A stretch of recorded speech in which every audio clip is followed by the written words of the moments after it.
क्या हाल है? ओके। तो लगभग 3 दिनों के बाद सेल्फ स्टडी के लिए बैठा हूँ और उम्मीद है ये 3 दिनों में काफ़ी बिजी था मैं, और इतना बिजी था कि ओके टाइम नहीं मिला, बट कोई ना, आज फिर से दोबारा बैठ रहा हूँ और ऑलमोस्ट रेगुलेशंस को कवर कर लिया, रिवीजन कर लिया। अब जब नेक्स्ट टाइम्स रेगुलेशंस को देखेंगे तो डीपली होते हुए देखेंगे और एक एक लाइन्स को। ओके, अभी क्या करना है ना कि OSH जो कोड लागू हुई है ऑक्युपाइड सेफ्टी हेल्थ समथिंग को लेके, तो सिलेबस तो अभी आया है नहीं हमारे पास, यानी कि MCL सिलेबस अभी एक्सपोज नहीं किया है।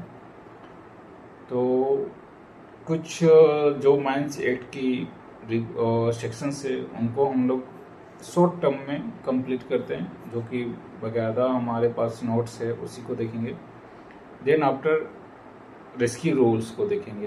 ओके, हाँ, बाकी रेगुलेशंस में जो भी बातें हैं या समथिंग आपको समझ में ना आए तो मैंने लेक्चर्स लिया है, CMR 2017 प्ले लिस्ट में होगा, तो आप वहाँ जाके उसको कंप्लीट करें। ये मैं अपने लिए पढ़ रहा हूँ, मैं शुरू से बता रहा हूँ, वीडियो स्टार्ट करने से पहले भी बताया था कि ये मैं अभी अपने लिए पढ़ रहा हूँ, आपको समझाने के लिए नहीं। तो समझाने वाली जो क्लासेस है वो आपको देखने को मिलेगा, प्ले लिस्ट में जाइए, CMR 2017 में, प्ले लिस्ट CMR 2017 में। ओके, मेहनत कर रहा हूँ, पता नहीं क्या होगा, कुछ नहीं तो एक्सपीरियंस तो होगा।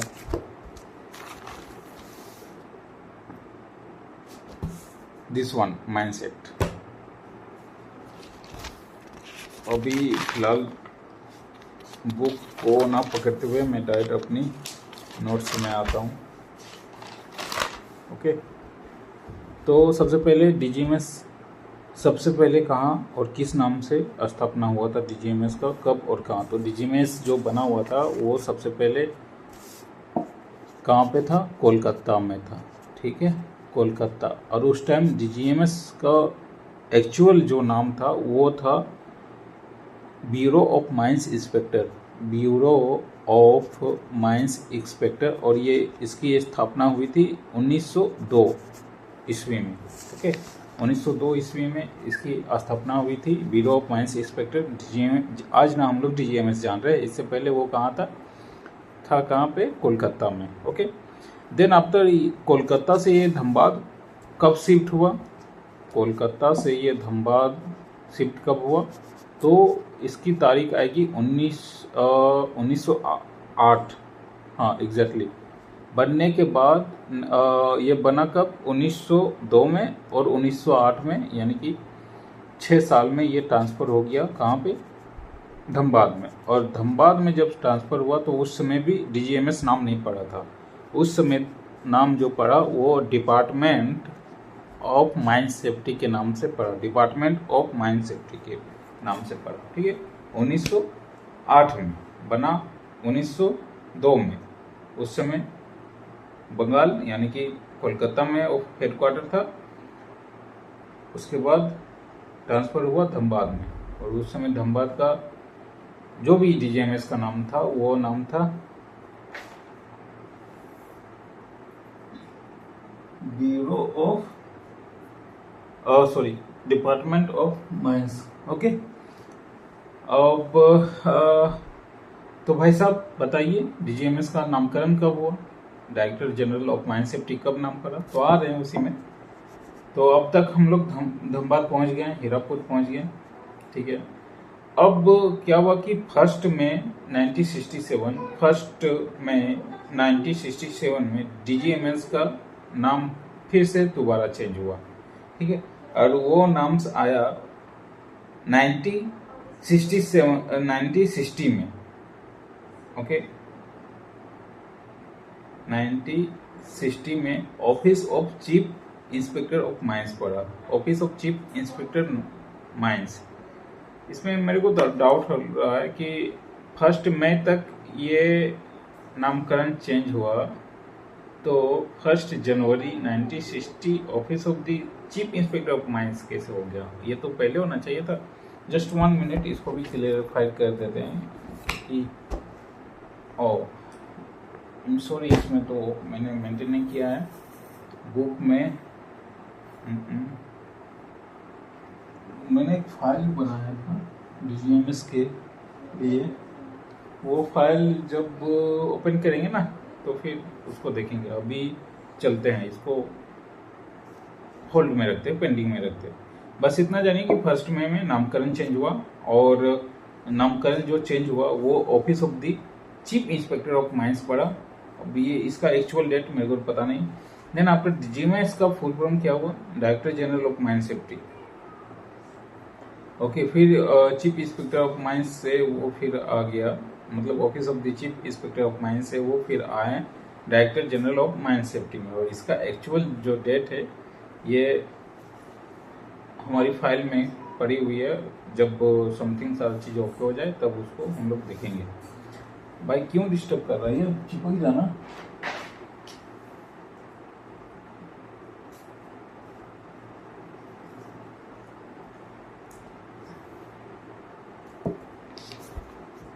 नाउ सेक्शंस पे आता है। सेक्शंस 1 जो है डिफिनेशंस को लेके है।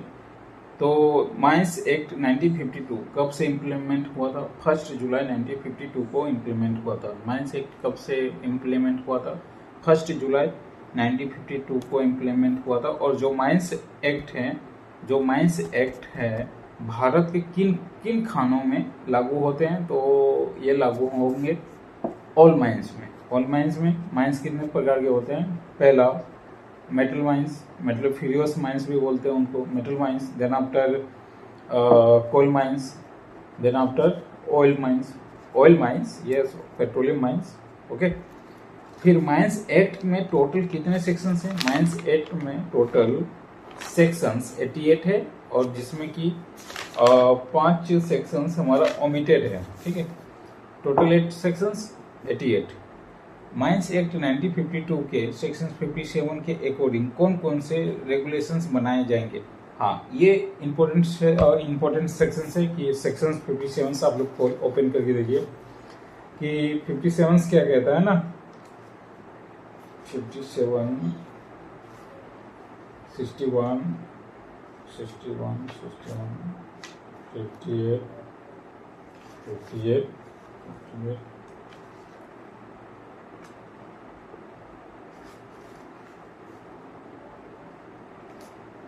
57 रेगुलेशंस बचाने की केंद्रीय सरकार की शक्ति, बचाने की नहीं, बनाने की केंद्रीय सरकार की शक्ति। यानी जो भी रेगुलेशंस बन रहे हैं माइंस एक्ट के बारे में वो सेक्शन 57 के अकॉर्डिंग बन रहे हैं, या फिर चेंजिंग या समथिंग हो रहा है। ठीक है, सेक्शन 57 इसमें एक क्वेश्चन पूछा जा सकता है। अब पता नहीं ऑक्युपाइड OHS कोड में इसको शायद चेंज किया गया हो, तो सेक्शन 57। ओके, और जो भी रूल्स बनते हैं किस सेक्शंस के अकॉर्डिंग बनाए जाएंगे? माइंस एक्ट 1952 के सेक्शन 58 के अकॉर्डिंग कौन कौन से रूल्स बनाए गए हैं? ओके, एक हमारा क्या है 57 central power of central government to make regulations, और सेक्शन 58 है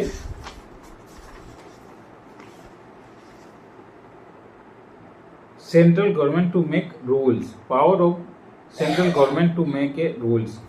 57 रेगुलेशंस बनाने के हैं और 58 रूल्स बनाने के हैं। ठीक है, तो रूल्स में क्या क्या बनते हैं? ऑलमोस्ट 5 रूल्स हैं। माइंस रूल्स 1955 वेलफेयर और हेल्थ के लिए स्पेशली ये बनाए जाते हैं। 1955 हमेशा याद रखिएगा, 1955 माइंस रूल, जो कि दिस वन माइंस रूल 1955, और इससे बहुत सारे क्वेश्चंस पूछेंगे और नेक्स्ट टारगेट हमारा यही होगा। Then after coal mines pit head bath rules 1959 में ये बनाए जाते हैं। Coal mines pit head bath rule फिर इसके साथ एक रूल्स और बने थे, mines vocational training rules, mines vocational training rules, this one, mines vocational training rules 1966. Okay, then after mines creches rule 1966, महिलाओं के लिए स्पेशल, जो बच्चे हैं और प्रेगनेंसी या समथिंग छोटे बच्चे, उनके लिए रूल बनाया था. अब ये mines rescue rules, this one, rescue rules और माइंस रूल, ये दोनों हमारा नेक्स्ट टारगेट होगा. ओके, देन आफ्टर सेक्शंस 2 में यानी कि डिफिनेशन से, तो एडल्ट किसे कहते हैं? एडल्ट का अर्थ है वो व्यक्ति जिसने अपनी 18 वर्ष पूरी कर ली है, वो व्यक्ति जिसने 18 वर्ष अपनी पूरी कर ली है. Okay, then after agent means अभिकर्ता.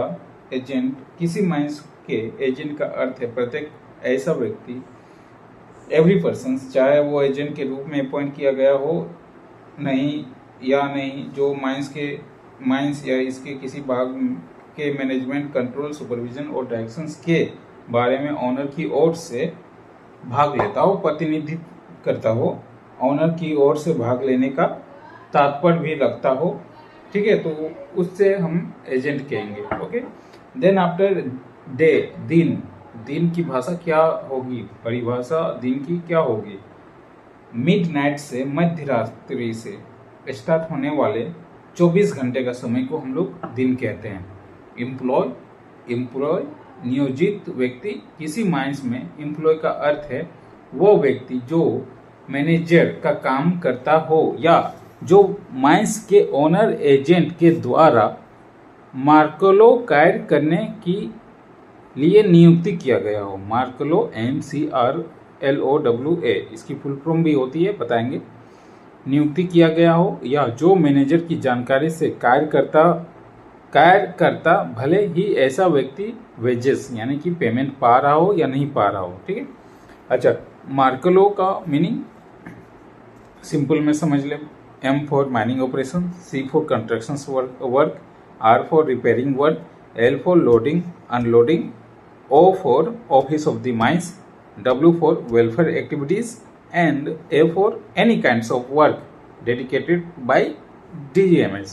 Okay, now next is ordinarily employed. ये थोड़ी बहुत इसमें ऑब्जेक्टिव भी बन सकती है कि समथिंग कुछ आपको डाटा दे दिया जाएगा, डाटा में आपको निकालना है कि कितने ऑर्डिनरली एम्प्लॉय की जरूरत होगी या समथिंग. ओके, तो ऑर्डिनरली एम्प्लॉय किसे कहते हैं? सामान्यतः नियोजित व्यक्ति का अर्थ है किसी माइंस में या उसके भाग में पिछले कैलेंडर ईयर्स में लगाए गए व्यक्तियों की औसत संख्या, एवरेज नंबर, या किसी माइंस का ऑर्डिनरली एम्प्लॉय का निकालने के लिए पिछले कैलेंडर ईयर्स के टोटल अटेंडेंस को टोटल वर्किंग डेज से हम डिवाइड करने पर जो संख्या आएगी ऑर्डिनरली एम्प्लॉय होगी. ओके, तो भाई ये ऑर्डिनरली एम्प्लॉय किसको बताया गया है कि total working day divided by total working day of LCY. Sorry, just 1 minute please. Total attendance of last previous year या लास्ट वर्किंग डे होगा इसमें. ठीक है, total attendance of last previous year या previous working day divided by total working day of LCY, यानी कि excluding rest day and other non working, यानी कि लास्ट कैलेंडर्स ईयर. LCY मतलब लास्ट कैलेंडर ईयर. ओके, तो जो भी divide करेंगे वो ऑर्डिनरली एम्प्लॉय कहलाएंगे. ठीक है,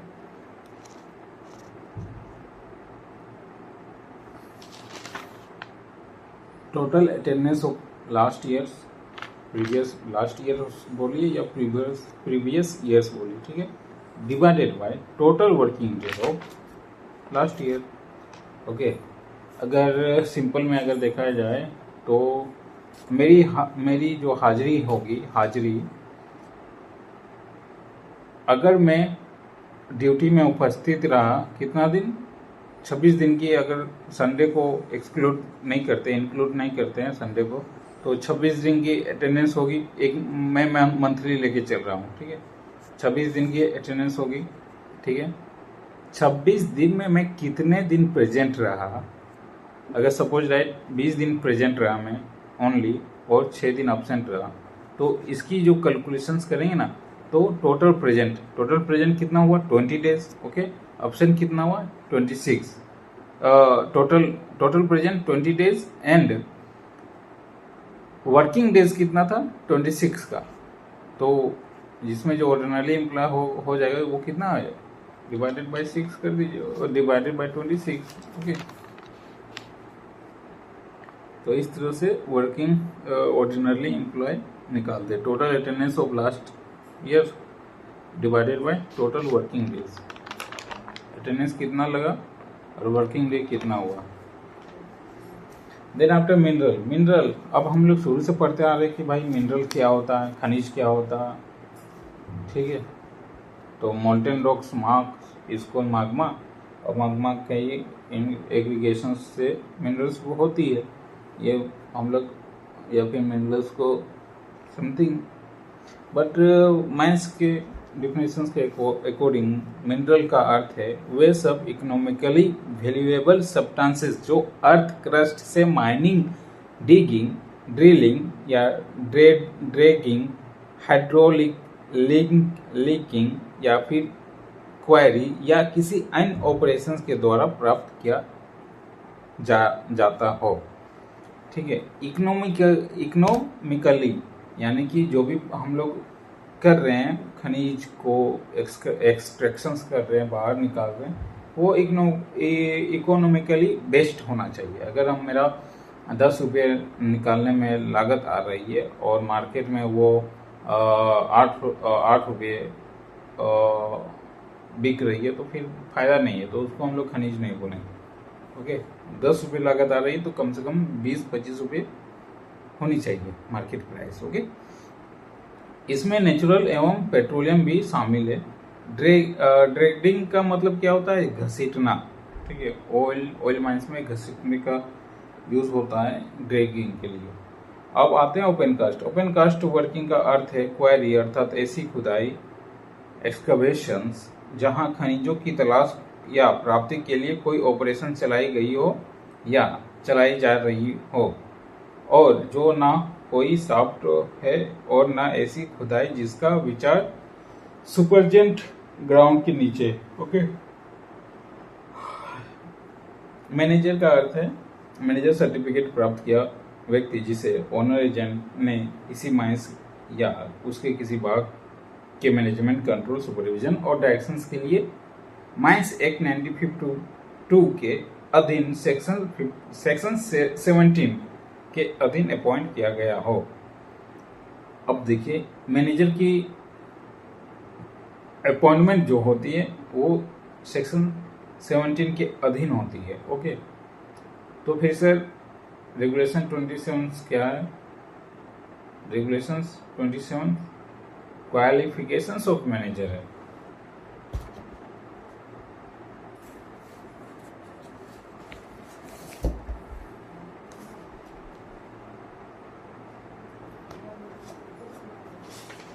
regulations number 27 qualifications and appointment of manager, इसमें दोनों बात रखी गई है, qualifications and appointment of manager, okay.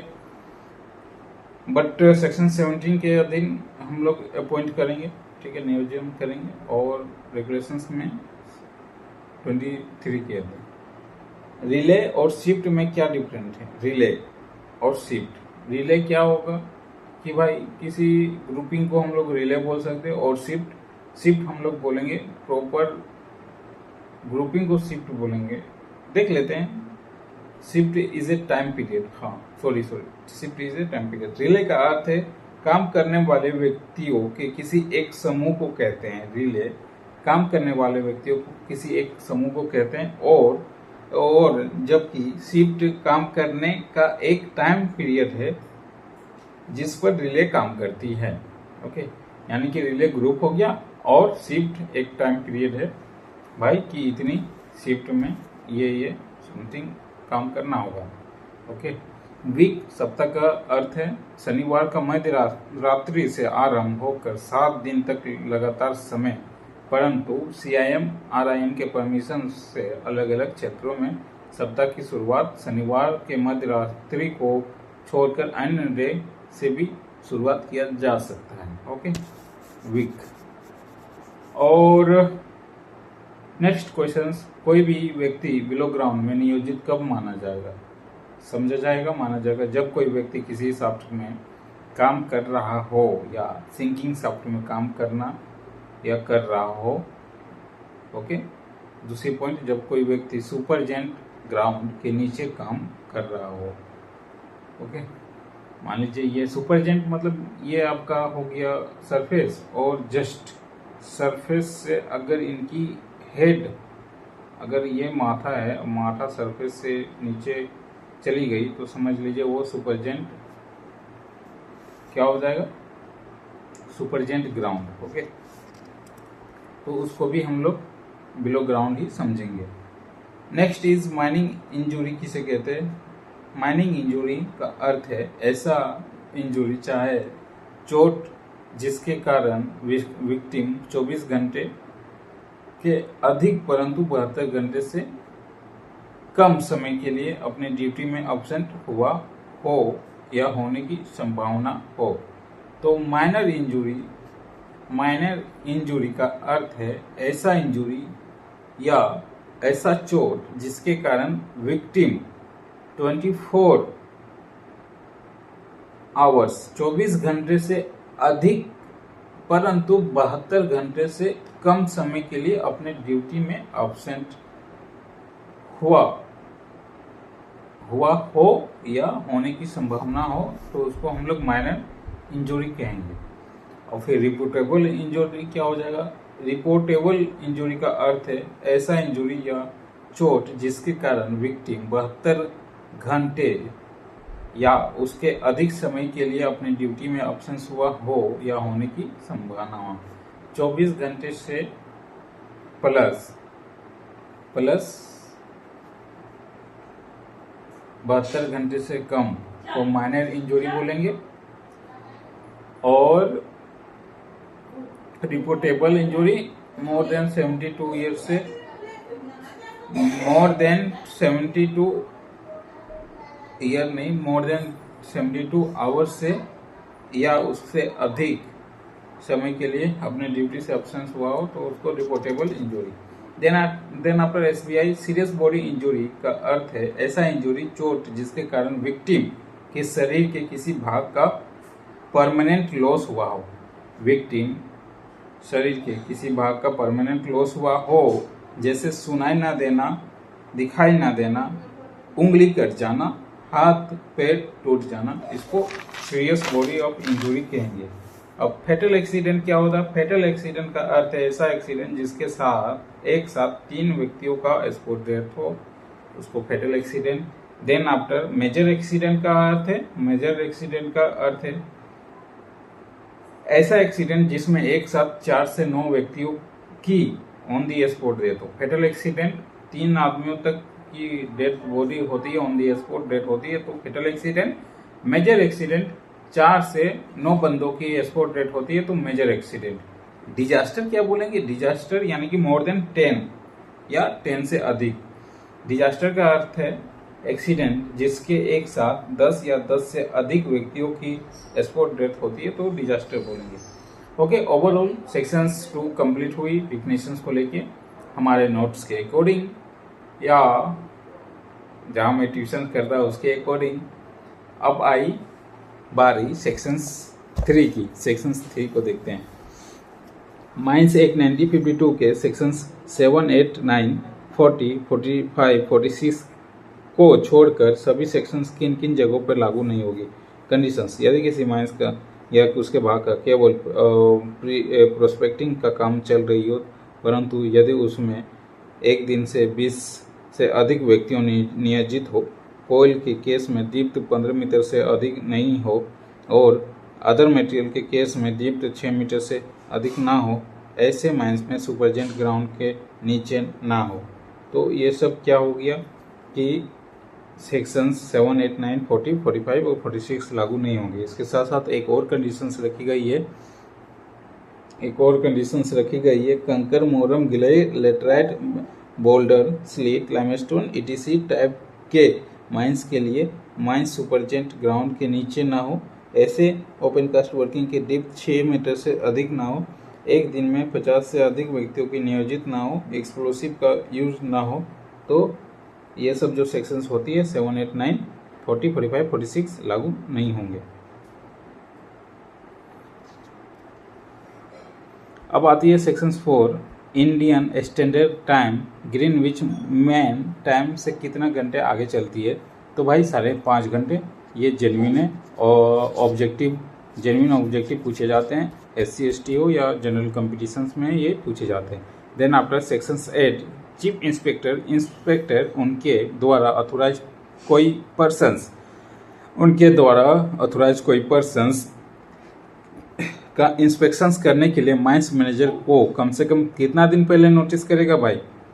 कम से कम 3 दिन पहले। अगर इंस्पेक्टर या चीफ इंस्पेक्टर के द्वारा या चीफ इंस्पेक्टर या उनके द्वारा किसी भी माइंस की अगर विजिटिंग करना हो तो उस माइंस को लगभग 3 दिन पहले नोटिस पहुंच जानी चाहिए कि भाई हम आ रहे हैं, हमारे स्वागत में खातिरदारी छूटनी नहीं चाहिए।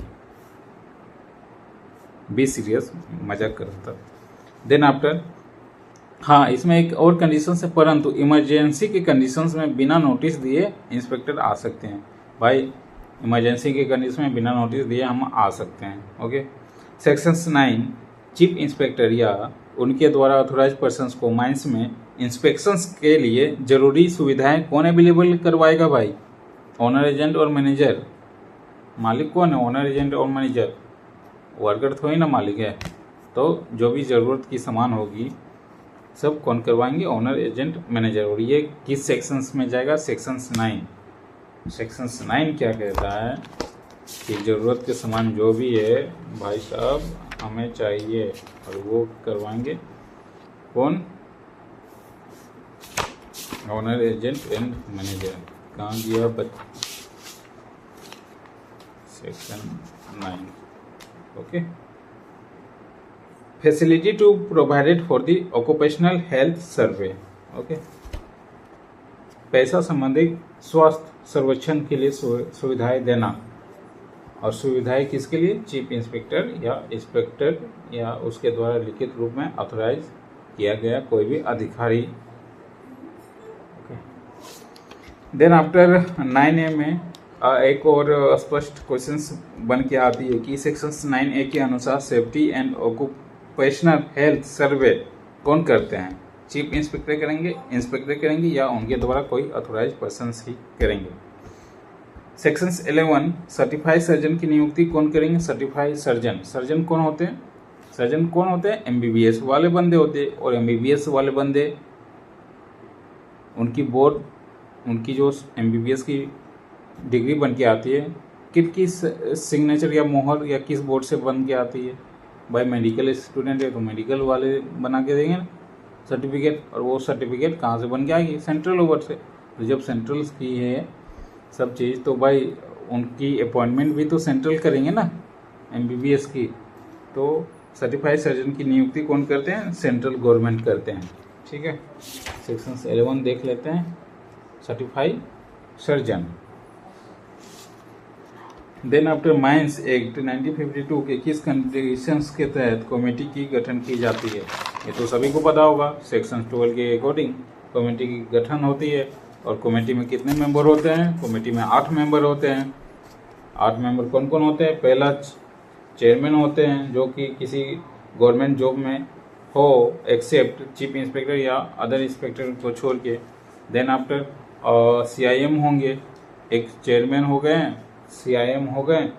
और सेंट्रल गवर्नमेंट के द्वारा अपॉइंटेड 2 पर्सन जो मजदूर के हितों के लिए या फिर मजदूर की प्रतिनिधि करे।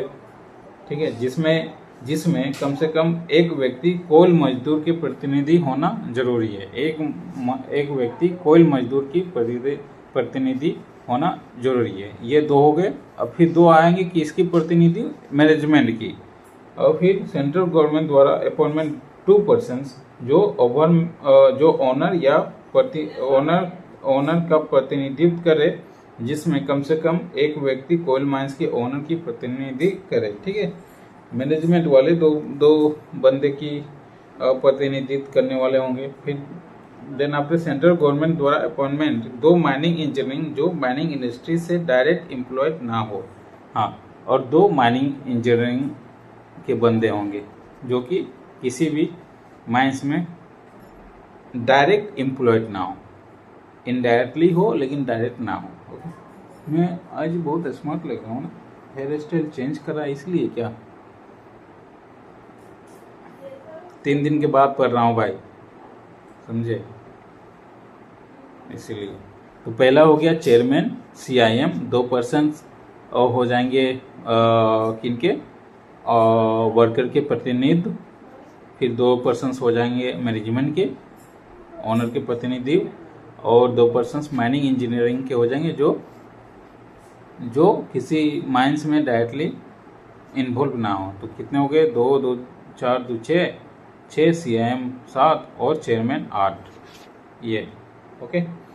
कमेटी के क्या क्या कार्य हैं? अब आते हैं कमेटी के क्या क्या कार्य है। रूल्स एवं रेगुलेशंस बनाने के प्रपोज पर विचार करना एवं सेंट्रल गवर्नमेंट को उचित सिफारिश डॉक्यूमेंट्स देना। जो भी रूल्स बना रहे हैं, रूल्स कहाँ बन रहे हैं भाई? हमारे पास ही बन रहे, कमेटी के अंदर ही बन रहे, बट उन्हें पारित करते कौन है? पारित पहले यहाँ से सब देखो क्या होता है ना कि वाई वर्कर डिमांड करेंगे कि हमारे पास अगर सपोज दैट टॉयलेट करने के लिए बाथरूम नहीं है, तो कोई भी वर्कर किनको डिमांड करेंगे? मैनेजर को। और मैनेजर किनको डिमांड करेंगे? ओनर को। ओनर किनको डिमांड करेंगे? कमेटी को, कि भाई एक रूल्स बना दो कि प्रत्येक माइंस में इतना एम्प्लॉय हो जाने पे इतना बाथरूम होना चाहिए। ठीक है, तो कमेटी क्या बनाएंगे? चलो भाई ओनर एजेंट से हम लोग ले लिए ये एक रूल्स कि ऐसा ऐसा है, बोलो चलो ठीक है। तो फिर कमेटी क्या करेंगे कि भाई सेंट्रल गवर्नमेंट के पास भेजेंगे। सेंट्रल गवर्नमेंट यानी कि MP मेंबर ऑफ पार्लियामेंट, वहाँ बात रखेंगे ऐसा ऐसा। अगर वोटिंग अच्छी आई तो हाँ भाई पारित हो जाएगी, इतना इतना डेट्स। ओके, तो सेम इट इज यहाँ रूल्स ऐसे बनते हैं। तो कमेटी का क्या क्या कार्य है ये देखना है। रूल्स एवं रेगुलेशंस बनाने के लिए प्रपोज पर विचार करना एवं सेंट्रल गवर्नमेंट को उचित सिफारिश डॉक्यूमेंट देना। ओके, सेंट्रल गवर्नमेंट के द्वारा कमेटी के पास समय समय पर दिए गए एक्सीडेंट या अन्य घटनाओं की जांच करना एवं उन पर रिपोर्ट देना। ओके, एक्ट या रेगुलेशंस या रूल्स या बायलॉ के अधीन दिए गए ऐसा अपील या ऑब्जेक्शंस को नोटिस या ऑर्डर के अगेंस्ट हो उन पर विचार विमर्श करना एवं डिसीजन देना। ओके, 3 ऐसे काम बताए गए हैं। पहला रूल्स रेगुलेशंस बनाना, उनको प्रपोजल पर विचार करना एवं सेंट्रल गवर्नमेंट को उचित सिफारिश देना। दूसरा सेंट्रल गवर्नमेंट के कमेटी के पास समय समय पर दिए गए एक्सीडेंट या अन्य घटनाओं की जांच एवं उन पर रिपोर्ट देना। ओके, तीसरा एक्ट या रेगुलेशंस या रूल्स या बायलॉ के अधीन किए गए ऐसा अपील या ऑब्जेक्शंस, जो भी है समथिंग रूल्स रेगुलेशंस एक्ट या बायलॉ हो, उसके अकॉर्डिंग जो भी आप अपील कर रहे हैं, ऑब्जेक्शंस डाल रहे हैं, तो उस नोटिस को या उस ऑर्डर के अगेंस्ट हो उन पर विचार विमर्श करना एवं डिसीजन देना। ओके, तो ये सेक्शन 13 कंप्लीट हुई। अब सेक्शन 60 में कोई भी माइनिंग ऑपरेशन चालू करने से पहले अर्थात माइनिंग ओपनिंग से पहले कब, किन्हें एवं किस सेक्शंस के अधीन नोटिस किए जाएंगे। तो देखो सेक्शंस और रेगुलेशंस अलग अलग है। रेगुलेशंस में हम लोग 4-5 मेंबर्स को देखे थे, किनको CIM, RIM, DM। फिर एक नोटिस जाती है इनको इन्वायरमेंट वाला, क्या ब्यूरो ऑफ इन्वायरमेंट या समथिंग, IBM या BM। ठीक है यार, इतना जल्दी भूल गया मैं। नोटिस किनको भेजते हैं,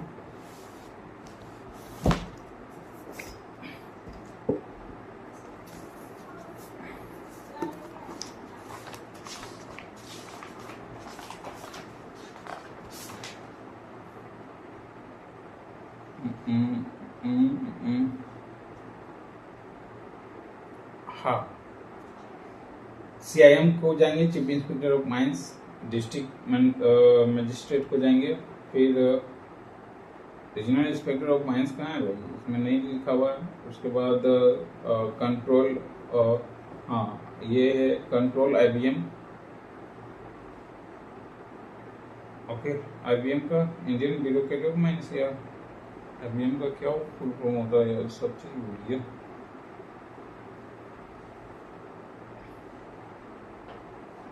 जस्ट 1 मिनट, किसमें होगा?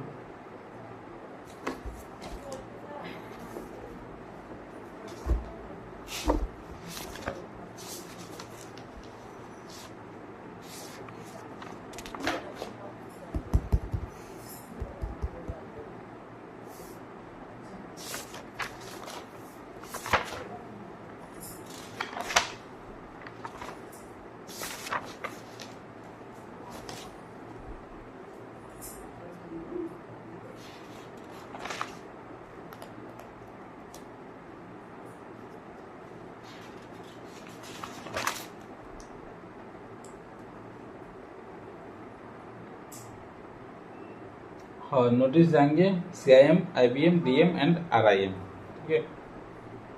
IBM का फुल फॉर्म मैं भूल गया यार, इसको देखना होगा। तो ये ऑलमोस्ट नोटिस भेजे जाएंगे, ठीक है। और कहाँ तक था? सेक्शन 16 के अधीन नोटिस कोई भी माइनिंग ऑपरेशन चालू करने से पहले अर्थात माइंस ओपनिंग से पहले कब, किन्हें एवं किस सेक्शंस के अधीन नोटिस किए जाएंगे, कम से कम 30 दिनों और 30 दिन पहले। और वो नोटिस किनको? CIM, CIBM, उसके बाद DM सेक्शन 16 के अधीन। देन आफ्टर मैनेजर का नियुक्ति किस सेक्शंस के अधीन की जाती है? तो मैनेजर की जो नियुक्ति होती है वो सेक्शन 17 की जाती है। और अगर रेगुलेशंस वाले क्वेश्चन पूछे तो वो रेगुलेशन 27। किसी भी माइंस में कितने मैनेजर होंगे? माइंस ओनली 1, एक मैनेजर में एक ही मैनेजर हो, एक माइंस में एक ही मैनेजर होंगे, ओके। देन आफ्टर मैनेजर की नियुक्ति कौन करते हैं? Owner and agent. मैनेजर की नियुक्ति ओनर एंड एजेंट करेंगे। कौन अपने आप को मैनेजर नियुक्ति कर सकते हैं? यदि उनके पास मैनेजर योग्यता सर्टिफिकेट हो। किसी माइंस में अगर समथिंग किसी के पास मैनेजर सर्टिफिकेट हो, मैनेजर होल्डर हो, वो तो अपने आप को नियुक्ति कर सकते हैं कि भाई इस माइंस का मैं मैनेजर हो, ओके। सेक्शन 17 के अधीन मैनेजर किस काम के रिस्पॉन्सिबल होंगे? Control, supervision, management and directions. Management, control, supervision and directions, okay. Mines manager यानी कि सेक्शन 18 में ये माइंस मैनेजर को माइंस के किन किन कामों के लिए बाहर मुक्त रखा जाएगा? जो भी मैनेजर उनको कुछ बाहर मुक्त यानी कि कुछ कामों से फ्रीडम दी जाती है, जो कि पीट हेड बाथ रिलेटेड जो भी वर्क है उससे फ्रीडम है, कैचेस रूल से फ्रीडम है, कैंटीन रिलेटेड वर्क से फ्रीडम है, और मेकिंग फाइनेंशियल एंड प्रोविजंस को लेके फ्रीडम है। 4 ऐसे सेक्शंस 19 के अधीन ड्रिंकिंग वाटर में क्या क्या प्रोविजन है? सेक्शन 19 के अधीन ड्रिंकिंग वाटर में क्या क्या प्रोविजन है? भाई पानी पीने की प्रोविजन देखो, ठीक है। प्रत्येक माइंस में नियुक्ति सभी व्यक्तियों के लिए सुविधाजनक स्थानों पर ठंडा एवं स्वास्थ्यकर ड्रिंकिंग वाटर उपलब्ध कराना। पहला तो ठंडा और स्वास्थ्यकर ड्रिंकिंग वाटर उपलब्ध करवाना। स्वास्थ्यकर की जो इंग्लिश मीनिंग होगी वो क्या कि कूल एंड होलसम, यानी कि कूल मतलब ठंडा एंड होलसम स्वास्थ्यकर, ठीक। देन आफ्टर माइंस में सबसे अधिक समझे जाने वाली भाषा के अनुसार और जगहों पर शब्द लिखा जाएगा, ठीक है। उसके बाद ड्रिंकिंग वाटर प्लेस किसी भी अपॉइंट या यूरिनल या लेटरिन प्लेस के 6 मीटर के अंदर नहीं बनाई जाएगी। हाँ, एक क्वेश्चन यहाँ पूछा जा सकता है कि जो ड्रिंकिंग वाटर की प्लेस है वो कितने मीटर के अंदर या कहाँ बनाई जाएगी?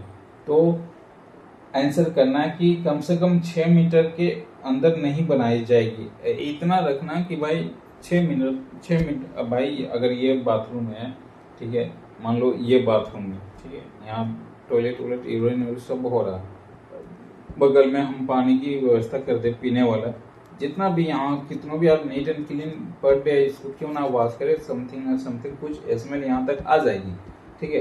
तो यही स्मेल या जो भी फंगस वायरस बैक्टीरिया है, इसी को मेंटेन मतलब दूर रखने के लिए हमें कम से कम यूरिन जहाँ टॉयलेट करेंगे बाद यहाँ से यूरिन रूम से लेके टॉयलेट रूम से लेके 6 मीटर कम से कम आपको डिस्टेंस मेंटेन करना है, पानी जहाँ पीने की व्यवस्था हो। Okay, then after section 21 mines में कितने व्यक्ति नियोजित रहने पर एवं फर्स्ट एड रूम बनाए जाएंगे। फर्स्ट एड रूम की प्रावधान उसमें देखेंगे हम लोग, किस में देखेंगे, माइंस कैप्सूल में या माइनिंग ओवरमैन में देखेंगे और बेहतर तरीके से देखेंगे। बट यहाँ क्या है कि माइंस में कितने व्यक्ति के नियोजित रहने पर फर्स्ट एड रूम बनाना जरूरी है, तो 150 से अधिक पर्सन्स, मोर देन 150 पर्सन्स रहे तभी हम लोग फर्स्ट एड रूम बनाएंगे, ठीक है। देन आपका किस किस कंडीशंस में माइंस या उसके किसी भाग में सेक्शंस बाई 22 लगाए जाएंगे डीजीएमएस द्वारा। तो ऐसा कोई उल्लंघन जिसका विस्तार एक्ट या रेगुलेशंस में नहीं गया हो, तो उसके कंडीशंस में हम लोग वो समथिंग किस किस कंडीशंस में माइंस या उसके किसी भाग में ऐसा सेक्शन 28 लगाया जाएगा। ऐसा कोई उल्लंघन जिसका एक्सप्रेस विस्तार प्रोविजन एक्ट या रेगुलेशंस में दिया हुआ हो। ओके, 22 कब लगता है, जब कोई भी प्रोविजन या समथिंग नहीं दिया है, ठीक है, और 22A तब लगता है जब उसकी प्रोविजन दी गई है।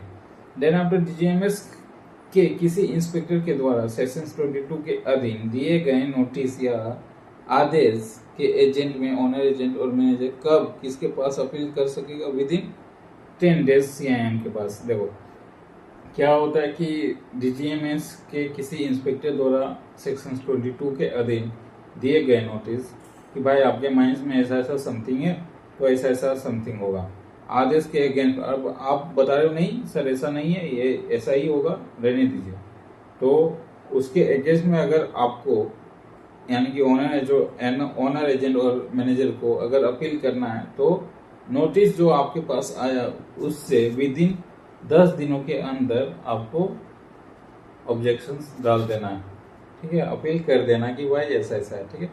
इसके बाद सेक्शन 22 के अनुसार सीआईएम के द्वारा दिए गए आदेश के विरोध में ऑनर एजेंट कब किनको पास अपील कर सकेंगे, यानी कि सेक्शन 2 के अनुसार सीआईएम के द्वारा, एक तो पहले किसके द्वारा, डीजीएमएस के किसी इंस्पेक्टर के द्वारा, अब आता है सेक्शन 2 के सीआईएम के द्वारा दिए गए आदेश के विरोध में ऑनर एजेंट और मैनेजर कब किनके पास अपील करेंगे, विद इन 20 डेज। कहाँ पे, सेंट्रल गवर्नमेंट के पास।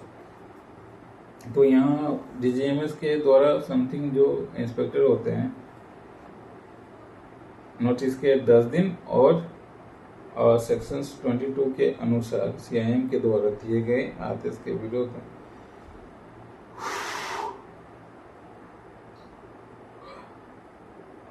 20 डेज के अधीन, ठीक है।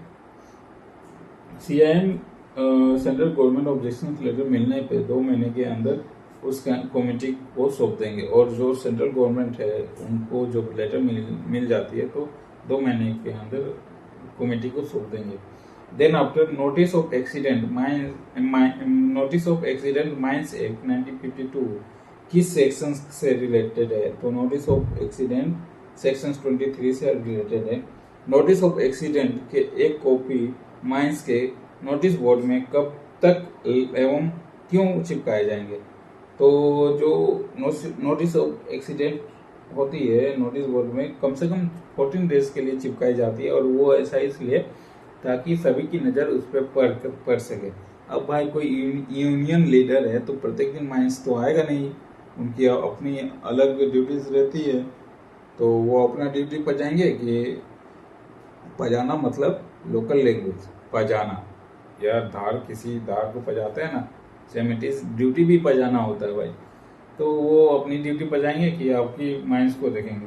तो वैसे केस में कभी कभी आते हैं, अब महीना में 2-3 दिन आ गए हैं, तो आपको नोटिस बोर्ड इसलिए लगाया जाता है कि 14 डेज, इसलिए कि कम से कम 40 दिन होने चाहिए, कि महीना में 1-2 दिन भी आ जाते हैं तो उनकी नज़र पड़ जाए, ऐसा ऐसा है, हुआ है, या ऐसा ऐसा समथिंग। तो नोटिस ऑफ एक्सीडेंट एक कॉपी माइंस के नोटिस बोर्ड में कब और कब तक एवं क्यों चिपकाए जाएंगे? 14 डेज तक चिपकाए जाएंगे, ट्रेड यूनियन के अधिकारी को जानकारी हेतु। Okay, then after sections 24, court of inquiry कौन अपॉइंट करते हैं? सेंट्रल गवर्नमेंट अपॉइंट करते हैं। कोई भी court of inquiry central government appoint करते हैं। उसके बाद कोर्ट ऑफ इंक्वायरी में कितने मेंबर होंगे? कम से कम 2 मेंबर होंगे। कोर्ट ऑफ इंक्वायरी कम से कम 2 मेंबर होंगे। कोर्ट ऑफ इंक्वायरी का काम क्या है? माइंस में हुए एक्सीडेंट के कारणों की जांच करना एवं उसका जांच रिपोर्ट सेंट्रल गवर्नमेंट को देना। माइंस में हुए एक्सीडेंट के कारणों की जांच करना और उसका रिपोर्ट सेंट्रल गवर्नमेंट को देना। कोर्ट ऑफ इंक्वायरी का यही काम। Notice of disease, mines act 1952 के किस सेक्शन से रिलेटेड है? Notice of disease, notify disease कितने हैं? टोटल 9 है। टोटल 9 है कि 8 है? रेगुलेशंस 9 में है और नोटिस ऑफ डिजीज 8 है, मतलब 8 प्रकार के हैं। ठीक है, 8 प्रकार के डिजीज है। कहाँ गए भाई? रेगुलेशंस 9, हाँ 8 प्रकार के डिजीज हैं और ये सेक्शन 25 के अधीन आएंगे, रखे गए हैं। और section 28 weekly day of rest किसे कहते हैं? माइंस में काम करने वाले प्रत्येक व्यक्ति को सप्ताह में 1 दिन रेस्ट दिया जाता है, इसे ही हम वीकली डे ऑफ रेस्ट के नाम से जाने जाते हैं। सेक्शन 28 के अनुसार माइंस में किस व्यक्ति को एक सप्ताह में कितना से अधिक दिन काम नहीं कराया जाएगा? भाई 6 दिन से अधिक काम नहीं कराया जाएगा। कंपनसेंट्री डे ऑफ रेस्ट किसे कहते हैं? सेक्शन 38 के अकॉर्डिंग यदि किसी व्यक्ति को वीकली डे ऑफ रेस्ट ना देकर उसके बाद में रेस्ट दिया जाता है तो इस रेस्ट को कंपनसेंट्री डे ऑफ रेस्ट कहा जाता है। अगर 6 दिन आप कंटिन्यू काम किए, अब संडे को आपको रेस्ट ना मिला तो उस दिन भी आपने वर्क किया, तो उस हफ्ता को अगर संडे को ना मिल के आपको नेक्स्ट या किसी अदर दिन में आप रेस्ट मारते हैं तो वो आ जाएगी आपकी कंपनसेंट्री डे ऑफ रेस्ट। सेक्शन 30 के अकॉर्डिंग यदि किसी व्यक्ति को वीकली डे ऑफ रेस्ट ना दे के उसके बाद में यदि रेस्ट दिया जाता है तो इस रेस्ट को कंपनसेंट्री डे ऑफ रेस्ट कहा जाता है। Compensatory day of rest, compensatory day of rest किस कंपनसेंट्री डे ऑफ रेस्ट को कितने समय के अंदर दिया जाता है? करेंट मंथ या उसके तुरंत बाद के 2 महीने के अंदर दिया जाता है, यानी कि विदिन 3 मंथ के अंदर आपको कंपनसेंट्री डे ऑफ रेस्ट मिल जाएगा। ओके, इसके बाद क्या है कि करंट मंथ या उसके तुरंत बाद के 2 महीने के अंदर। Then after next day of rest को हम लोग करंट रेस्ट के नाम से जानते हैं। वीकली डे ऑफ रेस्ट को हम लोग करंट रेस्ट के नाम से जाने जाते हैं और कंपनसेंट्री डे ऑफ रेस्ट को हम लोग ड्यूज रेस्ट के नाम से जाने जाते हैं। ओके, देन आफ्टर सेक्शन 30 आएंगे। सेक्शन 30 में क्या है कि माइंस के एबव ग्राउंड, बोथ अंडरग्राउंड और अंडर ओपन कास्ट की बात हो रही कि पर किस एडल्ट व्यक्ति को अधिकतम कितना समय काम करवाया जा सकेगा? माइंस के एबव ग्राउंड पर किस एडल्ट व्यक्ति को अधिकतम कितना समय तक काम करवाया जा सकेगा? किसी भी 1 घंटे में 9 घंटे से अधिक नहीं। देन आफ्टर किसी भी 1 सप्ताह में 48 घंटे से अधिक नहीं। बट ऑक्युपाइड जो अभी बन के आई है ना, OCH, ऑक्युपाइड सेफ्टी हेल्थ, या ऑक्युपाइड का दे जाए, मैं OSH ग्रुप जो कोड बन के आया है ना, उसमें ये डाटा शायद चेंजिंग हुआ है, तो देखेंगे उसको भी।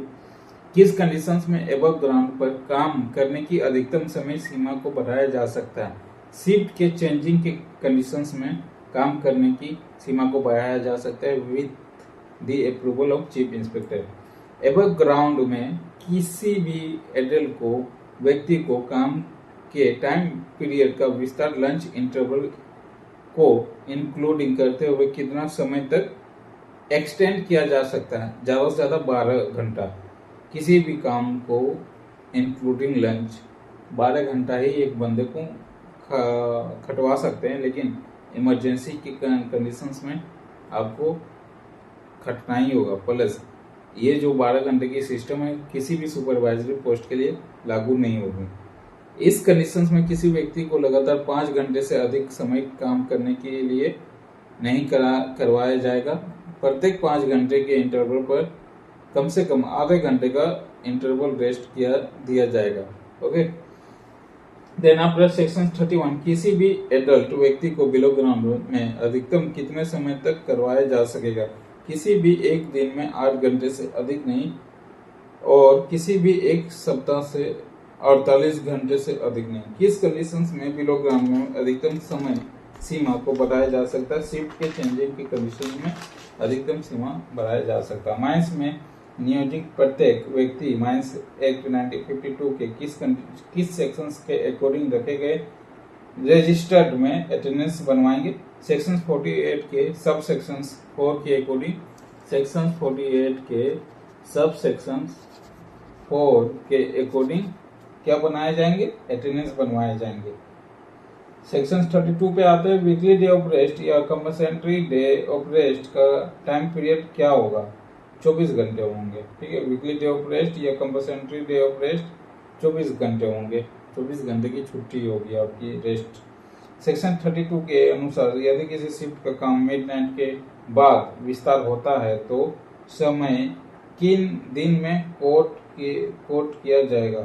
प्रीवियस डे में किया जाएगा। सेक्शन 32 के अनुसार यदि किसी शिफ्ट का काम मिडनाइट के बाद तक विस्तार होता है तो वह समय किस दिन में कोट किया जाएगा? प्रीवियस डे में किया जाएगा। कोट में काउंट किया जाएगा। सेक्शन 32 के अनुसार यदि किसी शिफ्ट का काम मिडनाइट के बाद तक विस्तार होता है तो उस समय किस दिन में काउंट किया जाएगा? प्रीवियस डे में किया जाएगा। अरे प्रीवियस डे मतलब अगर किसी की नाइट शिफ्ट है 10 बजे से है, ठीक है, आज हो गया तारीख 12 तारीख या 13, सपोज डेट 10 तारीख है आज, ठीक है, आज हमें नाइट शिफ्ट करना 10 बजे से सुबह 6 बजे तक, तो 12 बजे की बात तो 11 तारीख हो जाएगा ना। तो वो जो शिफ्ट होगा वो 11 नहीं कहला के 10 तारीख का ही शिफ्ट कहलाएगा, तो प्रीवियस डे के नाम से ही वो शिफ्ट आएगा। ओके। देन आफ्टर कोई भी व्यक्ति ओवर टाइम वेजेस के लिए कब हकदार होगा? एबव ग्राउंड के कंडीशंस में किसी एक दिन में 9 घंटे से अधिक काम करने पर, या फिर किसी एक सप्ताह में 48 घंटा से अधिक काम करने पे ओवर टाइम के वेजेस उनको मिलेंगे। यानी कि जिसको हम लोग बोलते हैं ओवर टाइम ओटी, कि भाई सप्ताह में अगर 48 घंटा से अगर 1 घंटा भी आपका एक्स्ट्रा वर्क हो गया तो ओटी आएगा, यानी कि आपको ओटी मिलेगा। ठीक है, और दिन में अगर 9 घंटे से एक्स्ट्रा वर्क करते हैं तो उसके लिए भी ओटी आएगा।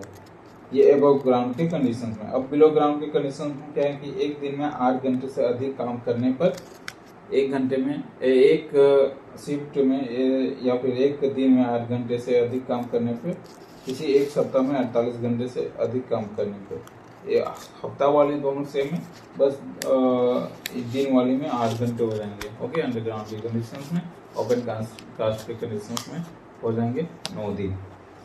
ओवर टाइम वेजेस कितना दिया जाता है? ऑर्डिनरी रेट ऑफ वेजेस का दुगुना। तो भाई जो भी आपकी ऑर्डिनरी वेजेस है, अगर आपकी 10 रुपये पर डे के हिसाब है तो 10 इंटू 2 यानी कि 20 रुपये आपको मिलेगा ओवर टाइम करने के लिए। अकॉर्डिंग टू सेक्शन 34 किसी व्यक्ति के किस कंडीशंस में माइंस पर काम नहीं लगाया जाएगा? यदि वो व्यक्ति पिछले 12 घंटे से किसी अन्य माइंस में काम करता आ रहा हो या करता रहता हो तो उस कंडीशंस में काम पे नहीं लगाए जाएंगे, परंतु सेक्शन 37 के अकॉर्डिंग यह कानून सुपरवाइजरी स्टाफ ओवरमैन सरदार पर लागू नहीं होंगे। ओके, किसी भी व्यक्ति को किसी एक दिन में ओवरटाइम सहित कितना से अधिक समय तक काम नहीं लगाया जाएगा, 10 घंटा। किसी भी व्यक्ति को किसी एक दिन में ओवरटाइम सहित कितना से अधिक समय तक काम पर नहीं लगाए जाएंगे, भाई 10 घंटा से अधिक काम आपको नहीं। किस किस कंडीशंस में किसी व्यक्ति को एक दिन में ओवरटाइम सहित 10 घंटा से अधिक समय के लिए करवाया जा सकता है? इमरजेंसी की कंडीशंस में भाई 10 घंटा क्या 20 घंटा भी करवाएंगे हम। किसी वास्तविक या अधिशक्तिक एक्सीडेंट के कंडीशंस में, किसी ऐसा काम में लगे व्यक्ति के लिए जिसे तकनीकी कारणों से चालू रखना जरूरी है, एजेंट रिपेयर वर्क में लगे व्यक्तियों के लिए भी। उसके बाद वैसे व्यक्ति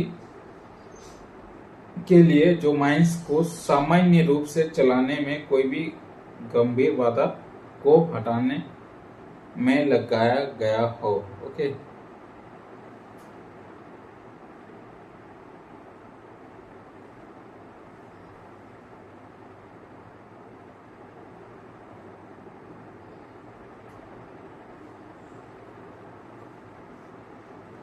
माइंस ओपनिंग अर्थात माइंस में काम चालू होने से कितना दिन पहले माइंस मैनेजर माइन ऑफिस के बाहर एक नोटिस लगाएंगे जिसमें आवर्स ऑफ वर्क का डिटेल्स लिखा रहेगा।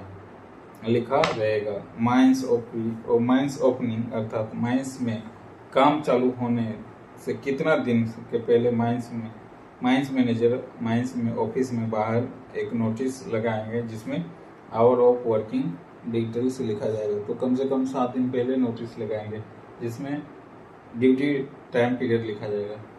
Okay,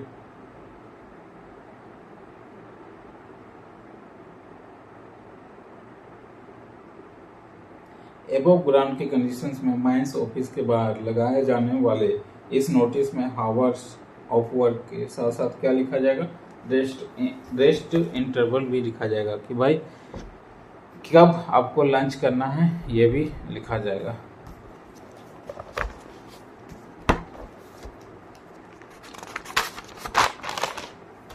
according to section 36 above ground में यदि रेस्ट इंटरवल का टाइम चेंज करनी हो तो इसके लिए क्या प्रोविज़न है। रेस्ट इंटरवल का चेंज करना हो तो डेट के कम से कम 7 दिन पहले माइंस ऑफिस के बाहर लगाए जाएंगे नोटिस। इस नोटिस में एक कॉपी कम से कम 7 दिन पहले CIM को भी भेजी जाएगी। ओके, देन आफ्टर 37 के अकॉर्डिंग सुपरविजन या मैनेजमेंट या कॉन्फिडेंशियल कैपेसिटी के पोस्ट वाले व्यक्ति पर माइंस एक्ट 1952 का कौन कौन सब सेक्शंस लागू नहीं होंगे। सेक्शन 28 लागू नहीं होंगे। 28 क्या है, वीकली डे ऑफ रेस्ट है। 30 लागू नहीं होंगे। Hours of work above ground 31 लागू नहीं होंगे। Hours of work below ground 34 provisions of employment in certain persons वो भी लागू नहीं होंगे। और sections 5 sections 36 notice and report of work ये भी लागू नहीं होंगे। सुपरविजन मैनेजमेंट एंड कॉम्पिटेंटल कैपेसिटी के अंतर्गत कौन कौन से व्यक्ति आते हैं। Manager, under manager, assistant manager, under manager, ground manager, ventilation officer, safety officers, mining, mechanical and electrical engineer, overman, foreman, sirdar, मेटर एंड तो mechanical, electrical foreman, electrical supervisor, surveyor, assistant surveyor, doctor, chemist, सहायक, material welfare officer. अन्य व्यक्तियों को DGMS के राय से supervision के post पर है। किन किन कंडीशंस में सुपरवाइजरी स्टाफ मैनेजमेंट पर लागू नहीं होने वाले सेक्शंस इकोनॉमिक में एम्प्लॉयड पर्सन्स वर्कर पर भी लागू नहीं होंगे।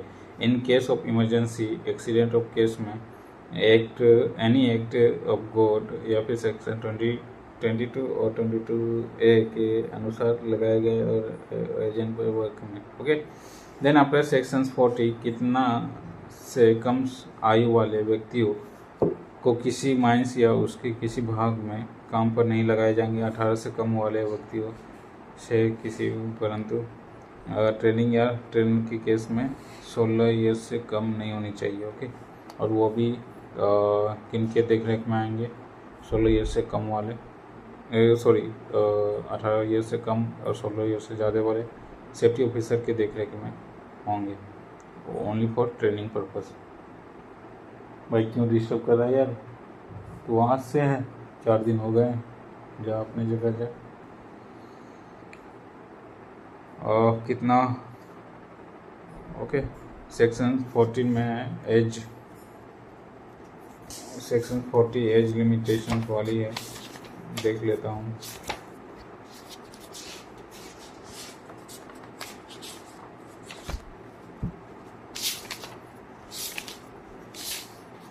हाँ, 18 वर्ष से कम आयु व्यक्तियों का नियोजन, सेक्शन 40। ओके, सेक्शन 43 के अनुसार किस कंडीशंस में डीजीएमएस इंस्पेक्टर माइंस में काम करने वाले किसी व्यक्ति कर्मी सर्टिफाइड सर्जन के द्वारा नीडेड जांच करवाएं का आदेश मैनेजर को दे सकते हैं।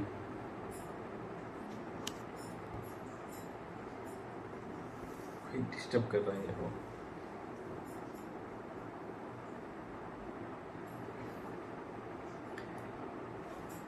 माइंस क्या कह रहा है कि 43 के अनुसार किस किस कंडीशंस में डीजीएमएस के इंस्पेक्टर माइंस में काम करने वाले किसी कर्मी को सर्टिफाइंग सर्जन के द्वारा मेडिकल जांच करवाने का आदेश मैनेजर को दे सकते हैं। ट्रेनिंग एवं अप्रेंटिस को छोड़कर माइंस में काम करने वाला कोई भी व्यक्ति यदि एडल्ट ना हो, यदि कोई व्यक्ति काम करने में फिट ना हो तो उनको आदेश दे सकता है। वैसे मेडिकल रिपोर्ट आपको अगर 60 साल से प्लस हो गया है और आप एक्सटेंशन में वर्क कर रहे हैं तो प्रत्येक 1 साल में आपको मेडिकल रिपोर्ट दिखाना होता है। आईएमई कब होता है, पीएमई कब होता है, वो माइंस रूल्स में आएंगे, तब हम लोग उसमें देखेंगे। और माइंस एक्ट 1952 के सेक्शन 46 के अनुसार महिलाओं के लिए नियोजन से रिलेटेड क्या क्या प्रोविजन है, साथ ही ऑफिशियल गेजेट 209, अरे यार बाग नहीं डिस्टर्ब कर रहा, हाँ 2019 के अनुसार क्या क्या छूट मिला है। अब देखिए कि पहले तो जो भी माइंस थी उसमें तो महिलाओं के नियोजन पे पाबंदी थी, बट अब समय बदल रहा है, तो समय बदल रहा तो समय के अनुसार महिलाओं को भी अब छूट दी गई है कि आप भी काम कर सकते हैं माइंस में। तो कंडीशंस है, एबव ग्राउंड की कंडीशंस में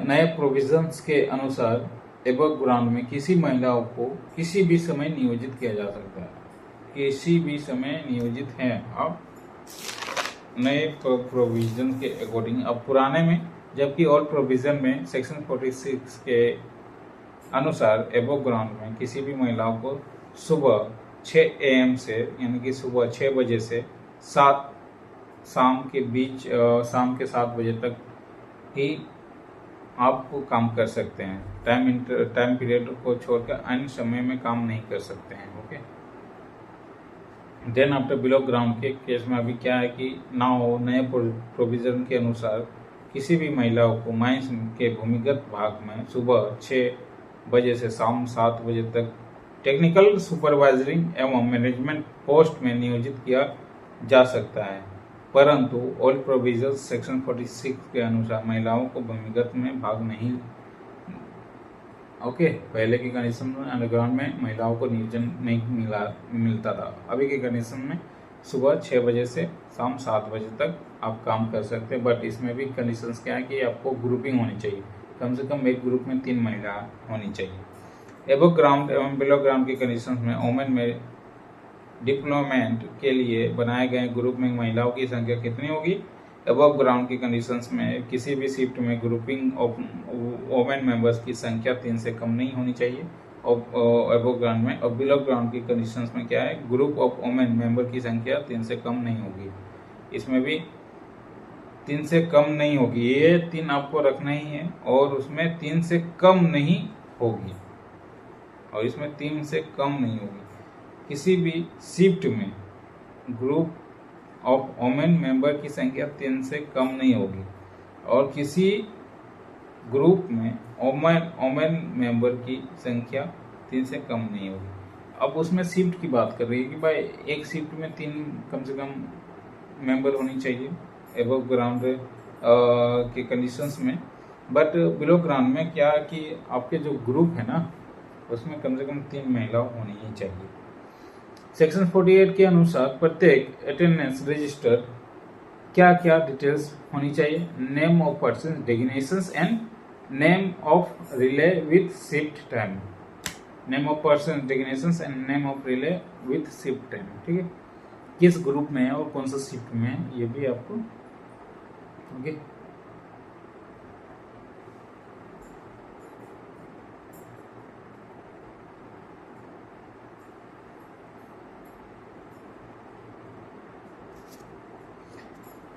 section 50 according to section 50 leaves में क्या क्या इंक्लूडेड नहीं है? छुट्टी में क्या क्या इंक्लूड नहीं है? छुट्टी, सरकारी छुट्टी वैसे तो 11 थी, अब पता नहीं क्या है, कितने देखनी होगी। Weekly day of rest include नहीं है छुट्टी में। कंपल्सरी डे ऑफ रेस्ट छुट्टी में इंक्लूड नहीं है। हॉलीडे फॉर फेस्टिवल यानी कि जो भी 11-12 थे वो छुट्टी में इंक्लूड नहीं है। Okay, then after EL, SL, CL क्या होता है? EL मतलब earning leave, CL casual leave होती है और SL सिक लीव होती है। Okay, then after calendar years क्या है? जनवरी के प्रथम दिन से दिसंबर के लास्ट डे तक, जनवरी के प्रथम दिन से दिसंबर के लास्ट डे तक लगातार 12 महीने का समय को कैलेंडर ईयर कहते हैं। जनवरी के प्रथम दिन से दिसंबर के लास्ट कैलेंडर ईयर तक का 12 महीने का समय को कैलेंडर ईयर कहते हैं। फाइनेंशियल ईयर किसे कहते हैं? अप्रैल मंथ के प्रथम दिन से लास्ट मंथ ऑफ मार्च के लास्ट दिन तक का फाइनेंशियल, लगातार 12 महीने का समय को फाइनेंशियल ईयर कहते हैं। ओके, अप्रैल मंथ के प्रथम दिन से अप्रैल 1 तारीख अप्रैल से लास्ट मंथ ऑफ मार्च यानी कि 31 तारीख ऑफ मार्च, 31 की होती है या 30 की जो भी है, लास्ट डे इसलिए रखा गया है। लास्ट डे ऑफ मंथ का दिन का लगातार 12 महीने का समय को फाइनेंशियल ईयर कहते हैं। सेक्शन 52 के अनुसार अंडरग्राउंड माइंस में नियोजित व्यक्तियों के लिए annual leaves with wages, EL, स्वतंत्र छुट्टी, अर्जित अवकाश का कैलकुलेशन किस प्रकार किया जाएगा? तो यहाँ देखिए, पिछला कैलेंडर ईयर्स में मिनिमम अगर आप 190 दिन से अटेंडेंस रहने पर कोई व्यक्ति EL के लिए एलिजिबल होंगे। यानी कि एक साल में अगर आपकी ज्वाइनिंग सपोज डेट फरवरी या मार्च में हुई है और देन आफ्टर आप कंटिन्यू ड्यूटी 2027 तक की है, एक साल, तो जो भी 27 इस डेट से फरवरी से या मार्च से जो भी डेट से कैलकुलेशन लास्ट फरवरी तक जो भी आएंगे 12 महीने में, इस महीने में कम से कम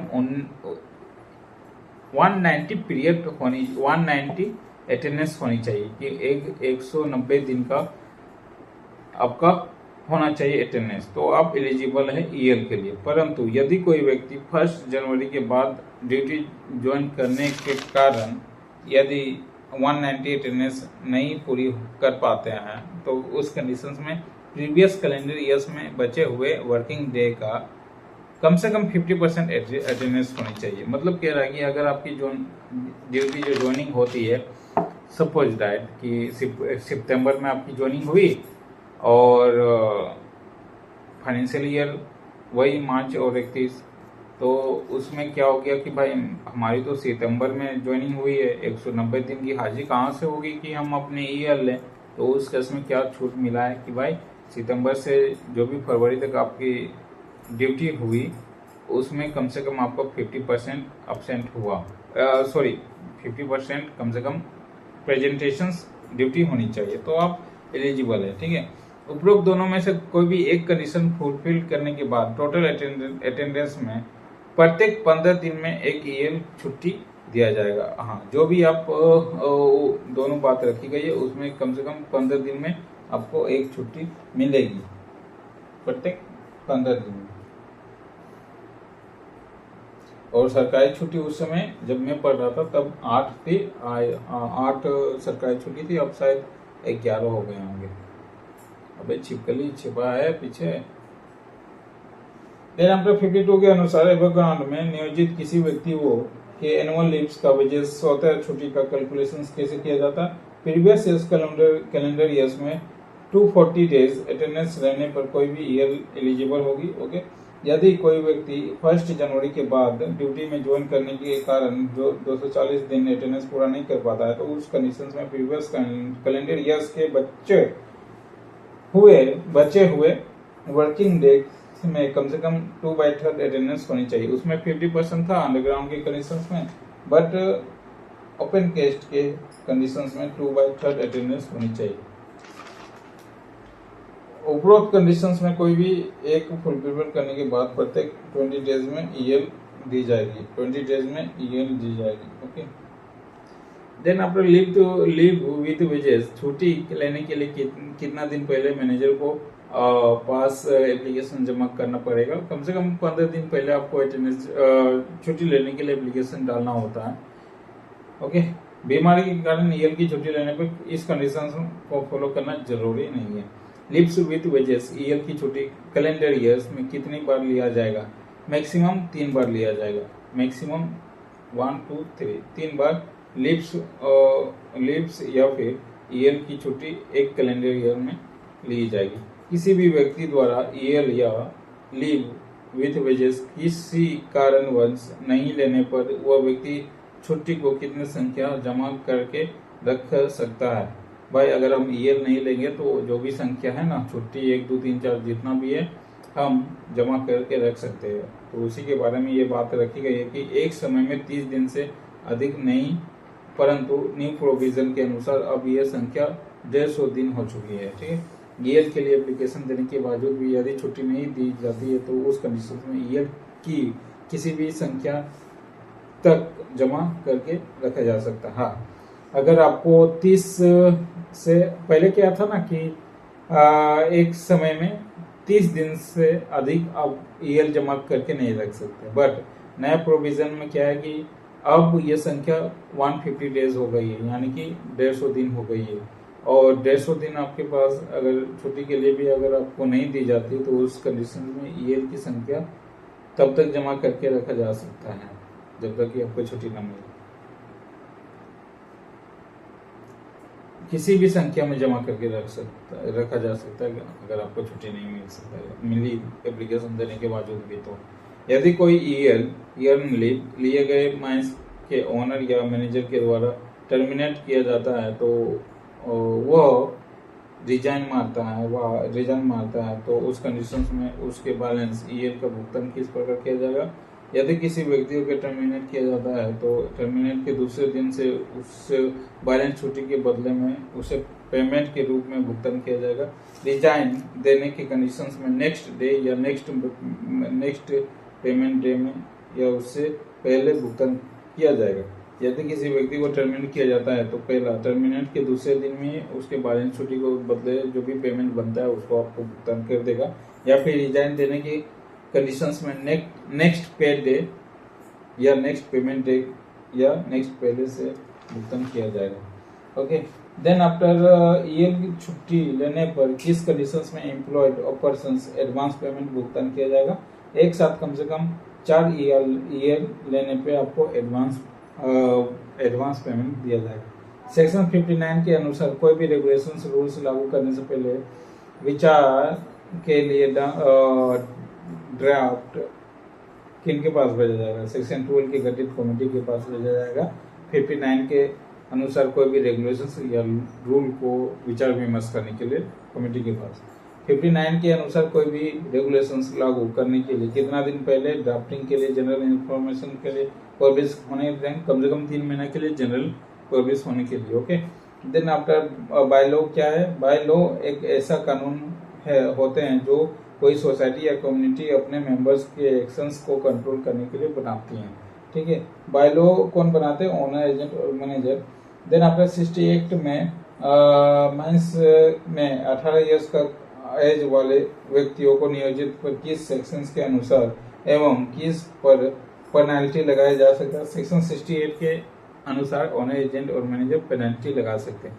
सेक्शन 88 के अनुसार किस माइंस एक्ट को रिपील खारिज कर दिया गया है? माइंस एक्ट 1923 को खारिज कर दिया गया है, वो भी सेक्शन 8 यानी कि सेक्शन 88 यानी कि लास्ट सेक्शन। ओके, ये कंप्लीट हो गई हमारी माइंस एक्ट 1952।